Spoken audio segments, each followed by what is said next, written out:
بسم الله الرحمن الرحيم. الحمد لله رب العالمين والعاقبة للمتقين والصلاة والسلام على أشرف الأنبياء والمرسلين. Jamiyatda bizning ko'magimizga, bizning g'amxo'rligimizga loyiq bo'lgan, munosib bo'lgan qatlamlar bor. Ana shunday qatlamlardan biri u ham bo'lsa yetimlar hisoblanadi. Ularning haqlarini berishlik, ularning haqlarini tortib olishlik emas, vaholanki ularga yaxshilikda, muruvvatda bo'lishlikka dinimiz, shariatimiz bizlarni buyuradi. Payg'ambarimiz sollallohu alayhi vasallam va'ati kullazi haqqin haqqah, har bir haq sohibining haqqini beringlar deganda, bu yerda yetimlarning alohida haqlarini ham tayinlab, ta'kidlab o'tganlar. Qur'oni Karimda Alloh subhanahu va taolo shunday marhamat qiladi. Astayzu billah.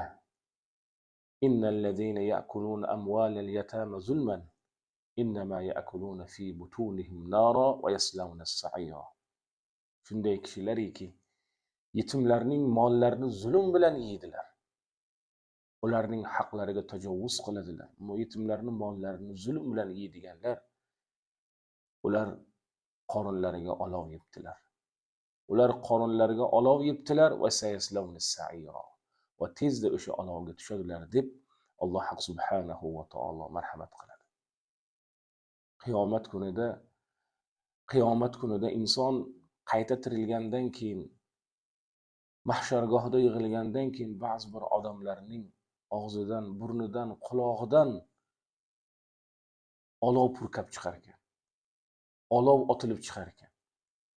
Shunda atrofdagi odamlar bilishar ekanki, bu odam yetimning haqqini yegan. Yetimning haqqiga tajovuz qilgan. Yetimning haqqini berish o'rniga uning haqqiga ko'z olaytirgan kishi ekanligini anglashar ekanlar. Ana shunday yetimning haqqi dinimizda belgilab qo'yilgan. Hozirda jamiyatimizda biz aytishimiz mumkin, yetimning haqqini biz yemaymiz. Yetimning haqqidan parhez qilamiz. Yetimning haqqidan ehtiyot bo'lamiz deyishligimiz mumkin. Lekin bilib bilmay ba'zi bir holatda o'zimiz beixtiyor yetimlarning haqqini yeyishlikka aralashib qolayotgan o'rinlarimiz bor. Aynan bu ma'raka marosimlarimiz bo'lsin, to'y hashamlarimiz bo'lsin yoki bo'lmasa ta'ziya marosimlarimizda yetim qolgan xonadonda otasi o'lgandan keyin uning hali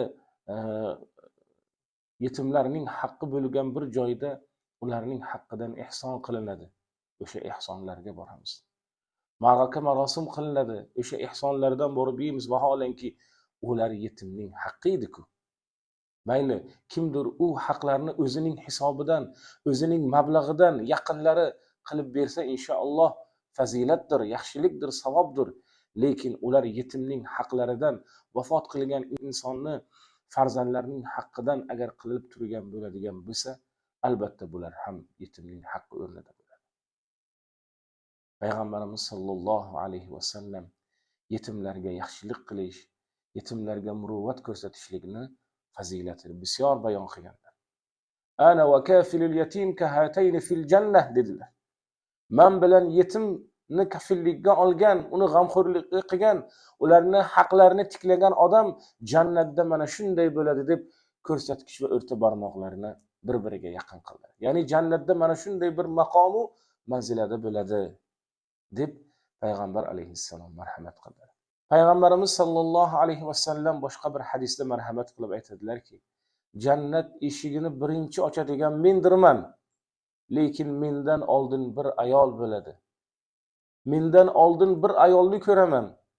Shunda undan so'rayman, sen kimsan deyman. Shunda u ayol aytadiki, men yetimlarning haqqiga rioya qilgan, yetimlarga g'amxo'rlik qilganman deb marhamat qiladi dedilar. Qarang, yetimni shunchalik bir yaxshilik qilishlikning fazilati, ajri, mukofoti bor ekan. Hatto agar yetimlarga g'amxo'rlik qilinadigan bo'lsa, ularga mana shunday bir qiyinchilik paytlarida ularni ko'nglini ko'tarib, o'ksik ko'ngillarni shod qilinadigan bo'lsa, juda bir yuksak fazilat bo'ladi. hojatlar ravo bo'ladi. Insonning qalbi yumshashlikka sabab bo'ladi. Zero payg'ambar alayhissalotu vassalomning huzurlariga bir sahobiy kelib shikoyat qildi: "Ya Rasululloh, qalbim qotgan, qalbim juda bir qattiq bo'lgan. Ya Rasululloh, hojatimni ham ravo bo'lishligini, menga yo'lini, ta'limini bering" deganda, "Imsa ra'sal yatim va at'imul miskin" dedilar. Yetimlarni boshini silagin, ularga taom ulashgin, miskinlarga taom ulashgin, qalbing yumshaydi, hojating ravo bo'ladi dedilar.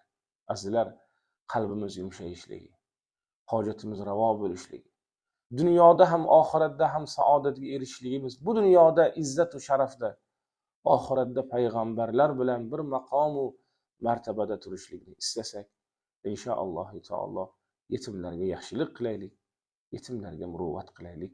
Assalomu alaykum va rahmatullohi taala va barakatuh.